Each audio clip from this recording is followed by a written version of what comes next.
Salut YouTube, ici Mia alias Click Argentique. Aujourd'hui on se retrouve pour l'épisode 2 de notre visite de Labo1000, qui est un laboratoire photographique professionnel. Aujourd'hui nous allons visiter la chambre forte et également découvrir ce qui se passe à la fin du cycle de développement des pellicules couleur. Je vous laisse découvrir du coup cet épisode, n'hésitez pas à vous abonner car beaucoup d'entre vous regardent ces vidéos sans être abonnés. Ce serait sympa de vous abonner. Merci.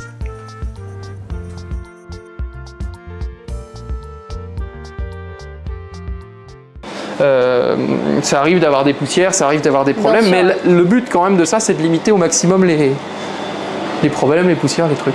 Voilà, le QLab. Okay. Tu voulais voir le... QLab. Qu'on n'a plus, hein, je précise. Je veux dire, je suis plus agréé QLab. Ça fait vraiment partie d'une histoire du labo. Mais la méthodologie, elle est restée. Ok. Voilà. Puis on peut dire bonjour au fil de l'atelier argentique, à Fred Goyot et puis à Thomas Canzoni. Eh oui, coucou. Regarde. Ah, on vous voit pas, vous êtes un peu... Voilà. Tu veux que je fasse de l'ombre quelque part? C'est bon. Regarde, elle, tu vas les voir là. Tu les connais, non? Je les ai jamais voir, tu n'étais jamais allé les voir. Mais elle développe de l'E6 aussi. Mais pas en machine de transfert. Ok. Donc, est-ce que tu considères qu'un développement E6 et Pro, etc., voilà, bien sûr. Qu'est-ce que tu fais? Mais bon, elles le font. Elles ont essayé de tout faire. Ouais. Elles ont essayé de tout faire elles-mêmes. Et c'est bien qu'il y ait des labos qui le proposent. Voilà. Donc, on arrive ici et on va aller par là. Ok. Tu voulais voir les rouleaux? Tu vois, en fait, là, on a des cuves qui sont comme ça. Et le papier rentre, descend dans la cuve, repasse au-dessus, et avec les... Comment ça s'appelle ça? Putain, j'ai oublié le terme. Et ça passe de l'autre côté, hop, comme ça, puis ça avance. Et c'est vraiment une avance avec des rouleaux, quoi. Alors moi, j'ai fait un développement très très grand comme ça, mais avec des bacs. Ouais, bah voilà. On va aller voir ça. Bah attends, c'est ouvert. Avec des bacs à l'ancienne. Est-ce qu'on termine la partie développement? Ouais, on finit la partie développement. Terminons. Après, bordel, stockage, bordel, voilà. Voilà, c'est chose. Waouh, c'est chose. Ouh là là. C'est chose, bordel. C'est chose avec un hublot. Et ça, c'est trop bien, ça. Chambre forte. Chambre forte. Ça veut dire quoi? Elle a fait de la muscu? Non, c'est une putain de chambre forte. C'est une vraie chambre forte. Tu vas rigoler. Tiens voir, j'ai un putain de coffre-fort. Non, déconne. Mais si. Il y a des lingots et tout. Eh, j'ai un coffre-fort. Énorme. J'ai un coffre-fort dans lequel... Ouais. Bah, j'ai mis les appareils photo parce que c'est le seul truc que je sais pas où mettre et il fallait... En fait, je peux pas l'enlever. Quand j'ai loué le local, il était là. Le huissier, il a mesuré. Tu sais, parce que l'air de dire c'est une pièce historique et tout, tu peux pas l'enlever. Moi j'étais là, genre, mais en fait, si j'arrive à le déplacer de là à là, il faut me donner une médaille. J'ai un copain qui m'expliquait qu'en fait, c'est des plaques d'acier. Il l'amène démonter et ensuite il coule du béton entre. Et ensuite il soude. Il me dit en fait, ça fait 1 tonne quand ça arrive et ça en fait 3 quand ça repart. Ok, d'accord. Donc voilà. Et c'est lourd. Et il y a tous tes appareils préf dedans? Non. Oui. Regarde, il y a un Minolta Dinax 4. C'est lequel ton préf? Ça vaut 15 €. C'est génial. Okay. C'est super bien. C'est tout petit. Ça marche super bien. Minolta Dinax 4. Ah, il y en a en vente sur mon shop. Et ben voilà. C'est vrai. Je peux l'acheter. Ça, les gens, ils trouvent ça nul parce que ça ressemble à un numérique. Ouais. Mais en fait, t'as un autofocus qui est super rapide, ça pose super bien. Ça fait tout bien, t'as un flash intégré et tout. C'est compact, c'est léger. Bref, c'est super bien, quoi. Non, bah j'ai les appareils. En réparation, je vous le dis juste pour info. Si tu veux, j'ai le Nikon F2 qui me sert à faire les différentes repros, les machins. C'est du matos de labo. En fait, sinon, c'est du matos qu'il faut que je refourgue. En fait, il y a beaucoup de trucs perso qui servent pas. D'accord. Et soit je les file aux stagiaires quand ils n'ont pas de boîtier, ça leur permet d'aller faire des photos dehors, etc. Soit quand il y a quelqu'un qui vient me voir en disant salut, je cherche un truc, t'as rien à me vendre, bah, je lui dis mais tu cherches quoi? Ok, d'accord. Oui, bien sûr. Là, tu fais un prix par rapport. Mais c'est pas ça, je veux dire, je suis pas vendeur d'appareils photo. Non. Ça passe, c'est du particulier à particulier et ça dépanne parfois. Donc ils sont là et puis ça m'évite de les accumuler chez moi, c'est bien. Il n'y a pas de Leica M6 au cas où il y en aurait qui. Ah oui, non, il n'y a rien de grande balle. Il faut défoncer ça. Faut l'ouvrir. Voilà. Si tu veux un Leica, j'ai un Focomat là. Ah non, moi je suis pas... C'est du Lights.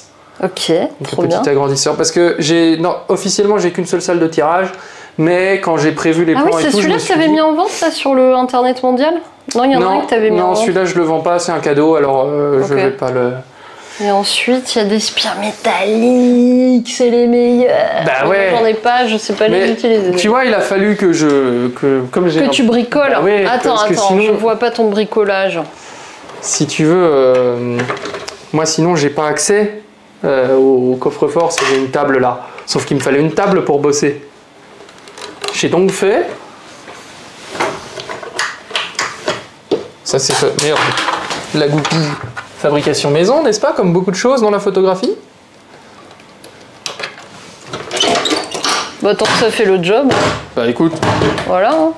C'est du bon sapin franc-comtois. Bah écoute. Et donc, tu parlais des Spirinox. Oui. Moi je développe régulièrement en Spirinox. Et en cuve de 12 litres. Ok. Regarde. Donc là, si Georges te donne un défi de développer une pellicule noir et blanc... verras mieux. Ah bah moi, si voilà un défi, ça va, je devrais m'en sortir. Mais donc, le principe, c'est de faire mais tu sais pas les pellicules que j'ai. Je t'ai ramené des surprises. Là, le principe de la cuve de 12 litres, c'est qu'en fait, je suis donc en panier. Un panier comme ça, avec un certain nombre de spires, que tu rentres dedans, si elles veulent bien, voilà. Du 120, du 135, voilà. Et je suis là et je suis dans le noir complet et je vais agiter mes... Énorme! Et je suis dans le noir complet mais je vois quand même mon temps grâce à ça. Oui. Qui est en fait un gravable, je sais pas si t'en as un. C'est génial. J'en ai pas un comme ça mais c'est trop bien. C'est très légèrement phosphorescent mais de que dalle. En fait tu le vois mieux quand t'es de travers, quand tu le vois avec les bâtonnets plutôt qu'avec... non attends, je me suis planté avec les cônes plutôt qu'avec les bâtonnets. Non c'est ça, tu vois mieux avec les bâtonnets qu'avec les cônes. Et tu avances comme ça, et en fait le principe c'est de faire un genre de machine de transfert manuelle. Parce que du coup tu changes de cuve, etc. J'ai un bain-marie, histoire d'avoir une stabilité quand même sur mes températures de bain au maximum. Ah oui, d'accord, en dessous on voit le tuyau. Oui, là, en fait ça c'est un évier. Enfin c'est un évier qui est de labo qui avait été prévu pour les cuves 12 litres. Ok. Ça aussi c'est un évier, mais du coup ça me sert à faire sécher mes trucs. Donc révélateur, bain d'arrêt, fixateur, stable. Voilà, je lave là-dedans, et puis voilà, quand j'ai une très petite demande, ou bien que j'ai des stagiaires, ou bien que c'est quelque chose de particulier, je veux dire un film, j'ai développé quoi comme truc à la con, une Svema 400, enfin un truc, là en fait tu es obligé de, ça passe avec rien d'autre quoi, tu vas développer ça 17 minutes dans ton microphone tamponné de machin, et ben ça du coup je fais ça en cuve Patterson, en petite cuve, ou alors avec la cuve inox, Spirinox. Mais ça tu connais, ça c'est standard. Ça, oui. Celle d'inox, non, je t'avouerai que je ne la connaissais pas. Bon écoute, j'ai acheté ça il y a pas longtemps, c'est... Ok, d'accord. C'est de l'inox, c'est lourd, c'est froid, tu mets ça dedans. Ok. Et comment tu sais mettre en spire? Ouais, justement, tu sais pas le faire? Pas, non. Attends, faut que je te montre. Mais en général, j'ai des films, je te montrerai. En général, les stagiaires qui mettent bien en Spire Patterson, qui arrivent bien, je leur dis ben tiens, maintenant je te montre et tu t'entraînes là-dessus. Et en général, en un mois de stage, ils n'arrivent pas à mettre dedans. Oui, d'accord. En fait, la Spirinox, il faut, on va dire, il faut un genre de douceur. C'est vrai, c'est-à-dire qu'il faut être tranquille avec le film et tout, faut être très, très doux, etc. Et sinon ça se plie et ça passe pas. Est-ce que j'ai un film qui traîne? Tu bouges pas? Je vais trouver un film à la con qui traîne. Ah oui, mais là il y a un morceau de scotch. Hop, donc on coupe. Attends, je me mets de l'autre côté. Oh bah tiens, sinon moi je me mets là, tu vois ça. Et en fait tu la rentres par l'intérieur. Alors c'est très bizarre de faire ça au jour. Est-ce que je vais m'en sortir? Mais comment tu fais? Ah ouais, parce qu'il regarde pas, regardez. Ouais, pas. Attends, je vais prendre une spirale. Hop, c'est pas le moment de tout casser. Voilà. Parce que sans faire au jour, c'est très étonnant. Tu vois, déjà tu cherches ton petit ah yes, ouais, je vois. Ok. Voilà. Et en fait, après tu l'as... ok, d'accord. Voilà. Et le but, c'est vraiment qu'elle se plie pas, parce qu'elle a la fâcheuse... Tu pourrais essayer si tu veux, parce que tu sais qu'on transpire. J'avais essayé Nico. On avait fait une story où il essayait de mettre en spire. En fait, il n'y arrive pas. Puis tu le vois rigoler en disant « Je crois que j'ai bon, mais j'ai regardé 3 fois, tu sais. » Et en fait, t'avances comme ça. Ok, jusqu'au bout.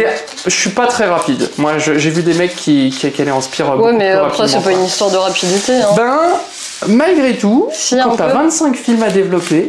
Oui, c'est important. Ben moi, je passe 20 films, 25 films. Quand je fais un panier entier de 135, je passe 2 heures au noir. En entier. Parce que du coup, à partir du moment où t'as commencé à enlever le premier, il faut que tu termines le dernier et que tu fasses toute la chaîne de développement. Ouais, bien sûr. Donc, ça prend du temps. Si tu mets déjà ne serait-ce que 2 minutes par film, ça fait 50 minutes. Moi j'avais compté que je mettais à peu près 1 minute par speed. Ouais.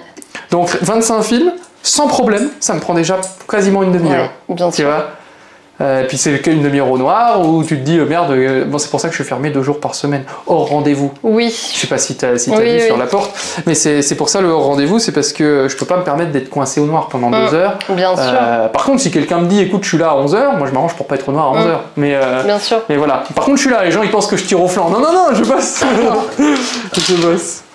Donc voilà, ça c'était la petite présentation de l'Aspirinox. Ça, tu vois, ça c'est 2 types différents. J'ai pris celle-là parce que j'ai la main un petit peu qui glisse. Ok. Mais ça marche. Attends, elles sont comment? Ah oui, d'accord. Sinon tu rentres et hop, tu passes avec le doigt et puis tu repars. Attends, remontre. Ah, bah oui, mais le problème c'est qu'à force... j'ai pas vu. En fait, tu l'incurves un peu comme ça. Ok. Et voilà. Et après, bim. Et en fait, la technique, c'est d'essayer de garder un peu souple comme ça. Si tu peux bouger ton film, c'est qu'il est bien mis. Okay. C'est ça. Mais tu vois, il faut la bonne préhension. Et puis, bien sûr, il faut pas mettre les doigts sur le film, mais bon, ça c'est... Et puis, il y a différentes épaisseurs de film aussi. Ouais, en fait, ce qui est étonnant, c'est que les gens, ils galèrent toujours sur le film washi, tout ça, qui peut être très fin. Ouais. Tu sais, il y a parfois, ou même des films à la con, la Dox CH 50, tout ça, c'est très fin. Et en fait, avec ça, ça pose moins de problèmes presque, un film fin qui est pas trop rigide. Alors, ça pose un problème pour l'accrocher, mais une fois qu'il est dedans... Ok. Bon. Et pareil, je développe le film washi. Ok. J'en avais parlé avec notre ami Perrotin, parce qu'il était content de savoir qu'il y avait des labos qui développaient, forcément. Mais je développe, moi, du coup, en bande gaufrée. Tu vois ce que c'est, la bande gaufrée? Absolument pas. Ah. Je vais apprendre tellement de choses. Vous allez apprendre autant que moi, là, je crois. La bande gaufrée. Voilà, une bande gaufrée. Oh, une bande gaufrée. Ça, c'est un vieux système. Et en fait, pour développer les films washi qui sont en papier, je sais pas comment tu fais si t'as pas ça. Ok. Le principe, c'est vraiment... Hop. Tu accroches ton film ici, et ensuite tu l'enroules tout simplement. Et ça, tu vois, empêche... Ah yes. Tu vois, si on prend le 135, ça empêche d'être en contact, exactement. Si on prend l'exemple comme ça, pour schématiser, dans le bon sens c'est mieux, c'est comme ça, et à chaque tour... Voilà, ça se met pour empêcher, pour toujours laisser une épaisseur entre le film et la bande. D'accord. Attends, je zoome. Alors, du coup, ton film n'est pas parfaitement arrondi dans ton truc. Voilà. Okay. Et ça évite de toucher. Yes. Et donc, pour développer le film washi qui est en papier, pour moi, c'est obligatoire. Il y a d'autres gens qui font d'autres choses avec chacun sa technique, mais moi, je ne saurais pas développer du washi sans ça. Ok. Et je suis bien content d'en avoir.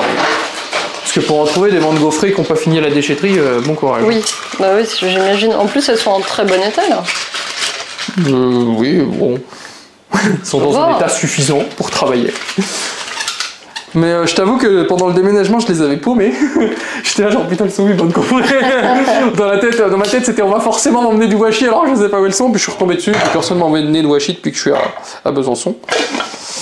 Washi qu'il faut essayer d'ailleurs, le washi V et le W qui sont pour moi les 2 émulsions les plus intéressantes. En fait, c'est les 2 les plus bizarres. Donc les autres, je n'aime pas trop. C'est un avis perso, je les aime pas trop parce que je trouve qu'elles sont trop incontrôlables. Elles donnent des résultats qui sont trop expérimentaux, etc.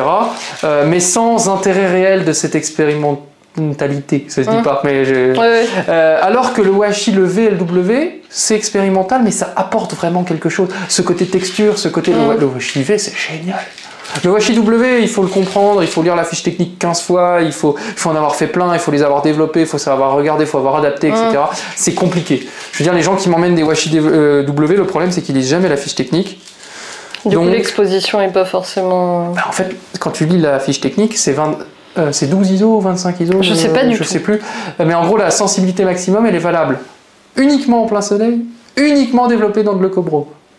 Ok. Sinon, c'est 6 ISO ou 3 ISO. Tu vois. Ok. Et en fait, comme en plus c'est de l'orthochromatique, il est très peu sensible à la lumière rouge. Et puis les gens, qu'est-ce qu'ils font?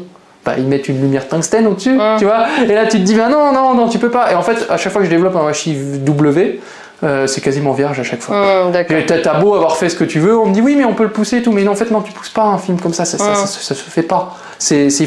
T'aurais dû lire la fiche technique, t'aurais dû comprendre la fiche technique et t'aurais dû utiliser les contraintes.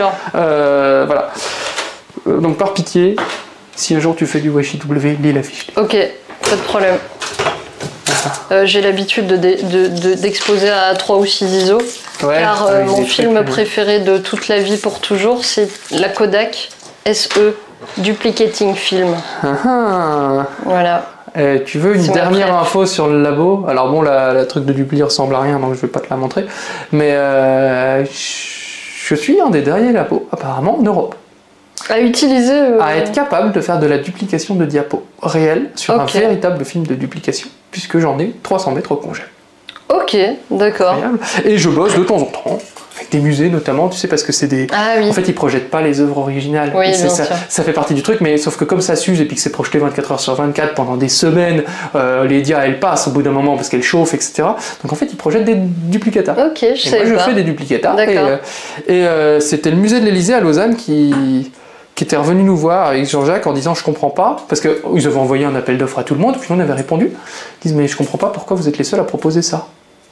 Alors on dit pas parce qu'on en a au congèle, tu vois, et c'est le moment où on s'est rendu compte qu'ils avaient envoyé partout en Europe et qu'on était les seuls à avoir dit on peut te faire un vrai dupli, vrai dupli, un vrai shoot de dupli quoi.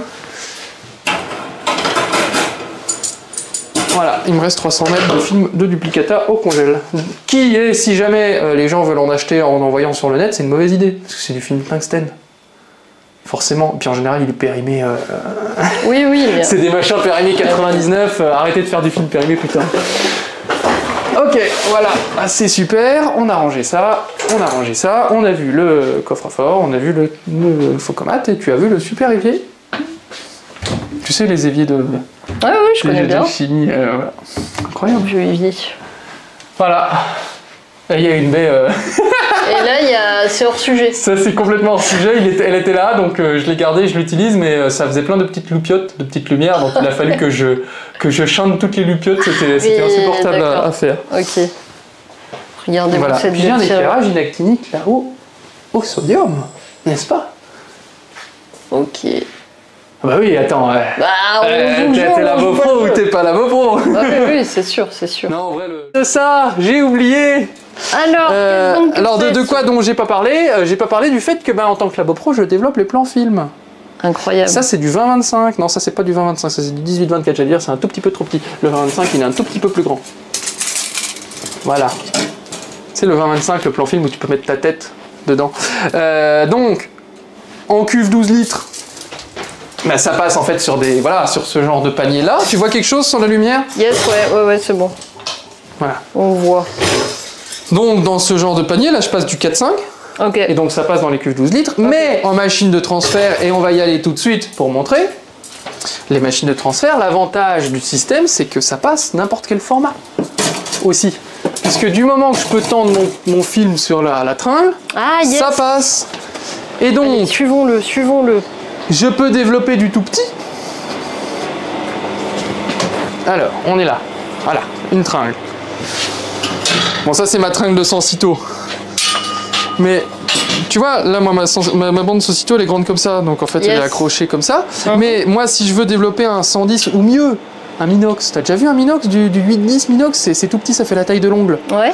Bah t'as ton petit machin là, t'as ta pince, paf, grosse pince, t'as le tout petit fil qui vient être accroché là, puis qui est développé.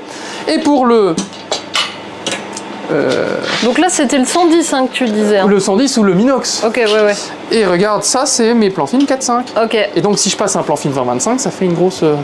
On avait une tringle exemple, mais je l'ai pas refaite, il faudrait que je la refasse. Mais tu vois, en fait, je passe mon plan film 4-5, comme ça tu peux en mettre quelques-uns, et ça développe. Théoriquement, on peut même développer du 30-40. Mais alors d'ici à trouver un mec qui te trouve un film couleur en 30-40 qu'il a fait à la chambre, tu vois, truc 20-25, en fait tu l'accroches comme ça, paf paf, et il est tendu là. Ok. Voilà. Intérieur des cuves, de la sécheuse, tu avais même une tringle. Voilà, ce que je disais tout à l'heure, c'est que les tringles avancent. Et elles sortent d'elles-mêmes. Séchées, développées. Oui, elles sortent, elles s'en vont comme ça. Là, elles s'arrêtent ici. C'est leur premier pas. Et elles font leur premier pas. Et voilà, et du coup, ça, c'est les trucs que j'ai développés cette semaine. Donc. Je sais pas si tu vois quelque chose. Oui, je vois. Mais après, faut pas qu'il y ait des gens tout nus. Non, mais on voit pas bien. J'allais dire, faut les trouver, les gens tout nus, là. Hein. Faut les trouver. Mais du coup, là, une fois que c'est sorti, toi, tu vas les couper. Alors, ça dépend ce que je fais. Et c'est là où on va y arriver. Est-ce que tu veux voir l'intérieur de la machine Mais moi, je veux tout voir. Tu veux tout voir. Je suis venue pour tout voir. Et moi, je te montre tout. Tu la sens, l'électromécanique, là? Oh, bordel.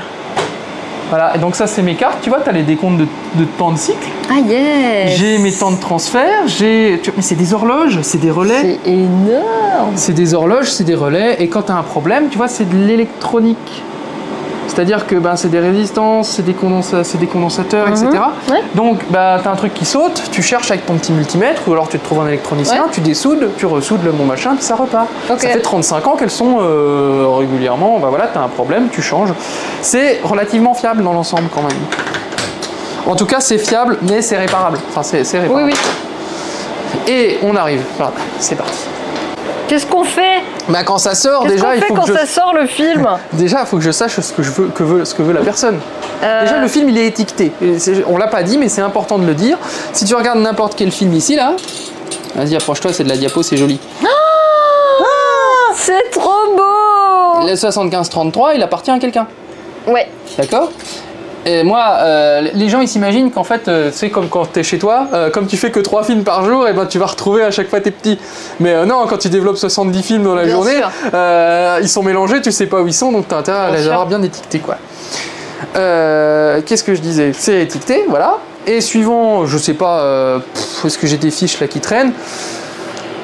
Si la demande par exemple, c'est par 6 ou par 4 ou en Alors fonction par 4, des... moi je coupe pas par 4. Par défaut, je coupe pas par 4. Ça encore, c'est une histoire de labo pro. Ceux qui coupent par 4, c'est les labos. C'est les mini-labs, non? C'est pas... C'est ça. C'est surtout les mini-labs. En fait, j'en ai une de sliveuse, c'est ça. Tu vois, c'est ce support-là. Là. Ah oui. En fait, tu rentres ton film là, tu coupes et ça avance, ça permet d'aller vite. Et ensuite, tu les mets dans tes... Ils sont où? Ils sont là. Tu les mets dans ce genre de pochette et le par 4 il rentre ici. Oui, d'accord.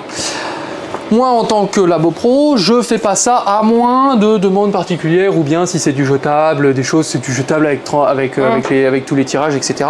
Les gens ils vont les garder dans leur pochette, donc ils ont meilleur temps de retrouver directement. Moi par défaut je coupe comme ça en Panodia par bande de 6. Mais si la personne elle veut, ça je le fais si la personne elle veut du développement seul. Forcément, si moi je dois exploiter quelque part le film, par exemple en faisant une numérisation, parce qu'on me demande beaucoup de scans, le scan, je vais le faire pour du scan de lecture, je vais le faire en bande complète. Je fais passer le film d'une traite. Oui. Avec cette machine-là. Et tu découpes si déjà après, vu. Et je découpe après, et je les coupe toujours après avoir vérifié le scan. Parce que si jamais ton scan n'est pas bon et que tu dois refaire tout ton film, bah tu peux pas. Et ben tu dois recommencer. Bah si, tu peux, mais tu le fais par bande de 6. Donc tu fais une bande, blop. Parce que c'est automatique en fait avec les machines comme ça, tu fais automatiquement. Alors, enfin tu fais, on est d'accord que tu fais tout ce qui est colorimétrie. Oui, elle l'aval, elle le prend, ça c'est la machine donc. C'est laquelle? C'est une nourriture? Oui, mais c'est la table de contrôle de la machine qui s'ouvre derrière. Ah bah oui. Et là il y a le scanner. Ok. Donc là je contrôle la machine. J'ai le scanner, je contrôle le scanner et quand je lui donne un film, il va m'afficher des imagettes et moi. Alors on peut le faire en automatique. Une fois, c'est pas le placement que j'ai, je suis quand même assez sur un placement de gamme, donc je reprends chacune des vues. Alors, un petit peu de colorimétrie, pause. Bon, ça tourne. Donc on reprend, je sais plus ce qu'on disait, mais qu'en gros, on me demande beaucoup de numérisation. Oui.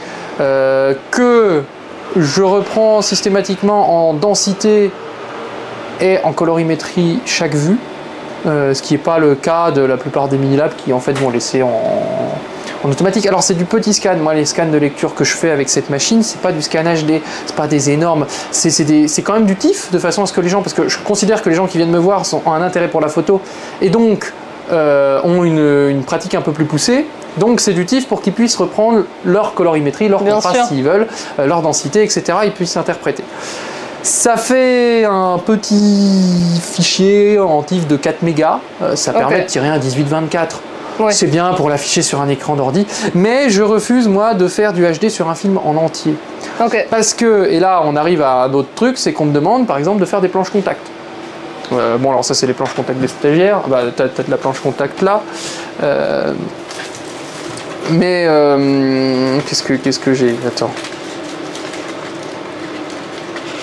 Oui, si tu veux, ici en tant que labo pro, on a tendance à bosser avec des planches contact, c'est-à-dire, je te fais une planche et tu vas choisir la seule ou les deux vues qui sont intéressantes, par exemple celle-ci parce qu'il y a des jolis nuages, etc. Et puis celle-là parce que c'est la seule vue en studio qui est vraiment bien.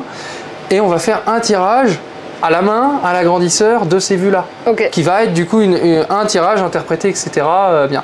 C'est le scan de lecture remplace la planche contact. Si quelqu'un veut un scan, moi le principe c'est de dire tu peux quand même les travailler un petit peu parce que c'est du TIFF, mais s'il y en a une seule sur ton film qui est vraiment bien, tu me la donnes et à ce moment-là on se fait un vrai scan, soit au Minolta, qui sont là, soit à l'Imacon. Oh, t'as un Imacon? Bah oui, j'ai un Imacon. Incroyable. Qui vient de Tu sais que je travaille régulièrement avec un Imacon. C'est vrai? Oui. Et c'est qui te le fait ça? Pour un retoucheur professionnel. Ouais, c'est Thomas Geoffrey. Ouais. Bah, c'est lui qui me l'a vendu celui-là. C'est lui qui te l'a vendu. C'était le sien. Et il en a acheté un qui est plus rapide. Ouais, un peu plus récent. Qui est plus rapide, qui est plus récent. Et du coup, il avait vendu celui-là. Le monde est petit quand même. Ah ouais, non, le monde de la photo, c'est petit. C'est incroyable. Et voilà, donc du coup l'Imacon qui vient de chez Thomas. Ah ouais, énorme. Mais le but c'est de faire une seule vue vraiment poussée au maximum. Et l'Imacon qui donc te permet de faire du 4.5, etc. C'est quand même un bon achat. Il faut garder une vieille machine d'ailleurs, voilà. Sinon tu peux pas le faire tourner. Ok. Donc on te demande parfois des planches contact, auquel cas effectivement là je vais couper le film, forcément. Mais de toute façon la finalité est que le film va être coupé. De toute façon, mais ça dépend, est-ce que tu en as besoin en bande tout de suite, est-ce que tu n'en as pas besoin? Voilà, on va dire le film il est coupé, moi j'essaye de faire en sorte qu'une fois qu'il est rentré dans la Panodia, il ne ressort plus. Parce que plus tu évites les manipulations, plus tu évites les abrasions, les poussières, les problèmes, voilà. Le but c'est quand même de respecter les choses. Tiens, tu veux voir de la dia? Comme c'est beau. Bon, ça c'est de la dia périmée, putain, faites du périmé, ça a des dominantes, c'est... Et encore ça va, franchement ça va, parce que là il y a de la densité. Si je te trouve... Moi je la trouve pas trop mal, hein, ta périmée là. En vrai elle est pas mal du tout. Pour de la périmée, tu vois bien pire. Hein. J'ai déjà fait de la périmée et... Bon après c'était pas... Ouais. J'ai pas de film périmé, mais je veux dire un... Enfin là j'en ai pas parce que j'en ai pas gardé, j'en ai développé mais elles sont parties déjà. Je veux dire c'est décevant. Ça te donne des films vierges comme ça, la dia périmée. Ah oui. Alors là, on est sur du très vierge, du très périmé et tout. Mais en fait, il y a ce côté, t'as cru, t'as fait des bonnes photos et tout, et en fait, les gens sont systématiquement déçus. Ok, alors j'ai une autre question là qui me vient. Est-ce que dans ces cas-là, en sorte de contrer un peu l'appréhension? Non, j'allais pas dire ça. J'allais te demander si est-ce que dans ces cas-là, il vaut mieux pas faire du traitement croisé. Enfin, alors, je vais t'expliquer pourquoi. Non, tu as raison. Attendez, bougez pas les enfants, j'arrive. J'écoute ce que tu dis. Regardez, vous allez me voir arriver. Attendez, voilà, j'arrive, hein. Bougez pas. Hein. J'ai un défi pour Labo 1000.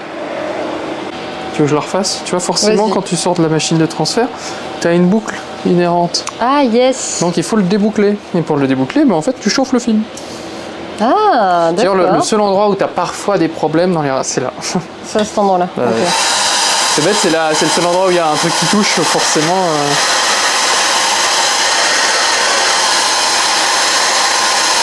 Puis bien sûr, le photographe a fait la meilleure vue de toute sa vie sur la vue numéro 15, tu sais.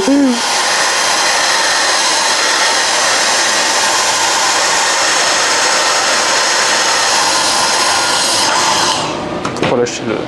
Mais c'est vrai que tout le reste, c'est bien droit, quoi. C'est un super avantage. Hein. Ah bah c'est super plat. Bon, après en mini-lab, il me semble que ça sort plat aussi. Hein.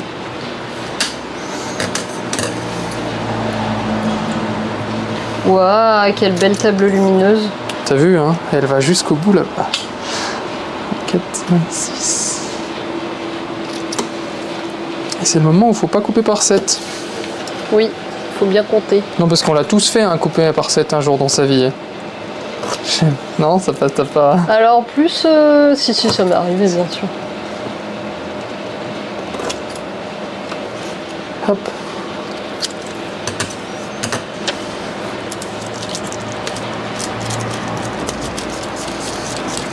Et Panodia, enfin papier et cristal qui viennent de Digiphoto, forcément. Ah bah sinon, oui. Faut bien... Tu vas pouvoir utiliser mon code créateur maintenant. Ouais, je peux utiliser ton code créateur. Bon là, j'ai pas besoin, dans l'immédiat, j'ai pas besoin de refaire de commande. Avec le déménagement, j'ai quand même perdu un certain volume. Ouais. Ce qui fait que tu commandes comme avant, tu commandes 3 paquets de 100, 4 paquets de 100, et puis en fait ça tient vachement plus longtemps quoi. Allez, j'en ai 2 autres à faire. Bah déjà tu défonces. Alors vas-y. Voilà. Voilà, t'enlèves la poussière du chiffon. Ok, tu fais ça comme ça. On va mettre très délicatement. Ok. Puis c'est un chiffon qui est très doux. Ok. Tu vois, mais faut pas appuyer parce que sinon tu rayes. Puis ce serait con d'avoir fait tout ça pour pas avoir de rayures pour finalement le rayer au moment où tu le... Ensuite tu rentres ton numéro d'ordre. Ok. Alors attends, je veux voir. Alors tu choisis ce que tu veux faire. Bah, ça c'est 6021. Ok. C'est le numéro de la personne. Hop. C'est où que ça avale? C'est où que ça avale? Ah. Hop. Bah oui.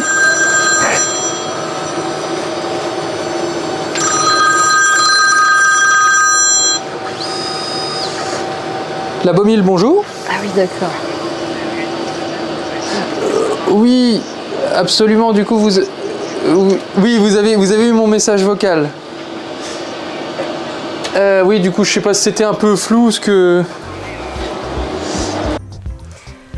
Et voilà, c'est la fin de cette vidéo. Pour rappel, avec la Baumille, nous avons un partenariat qui vous permet de bénéficier d'une promotion jusqu'à la fin de l'année qui est de moins 10% sur le développement et le scan de vos pellicules.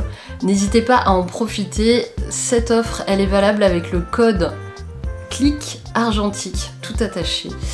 Et voilà, écoutez, profitez-en, c'est quand même important, c'est bien, et puis ça permet de faire tourner aussi les petits laboratoires locaux comme celui de la Baumille. Je vous retrouve du coup la semaine prochaine pour la suite des aventures, car il y aura 4 épisodes en tout. Et je vous dis à très bientôt, pensez à vous abonner, n'hésitez pas à me soutenir sur Tipeee si vous le pouvez, et sinon c'est pas grave, abonnez-vous, partagez et commentez la vidéo, ce sera déjà très très bien. Allez, salut!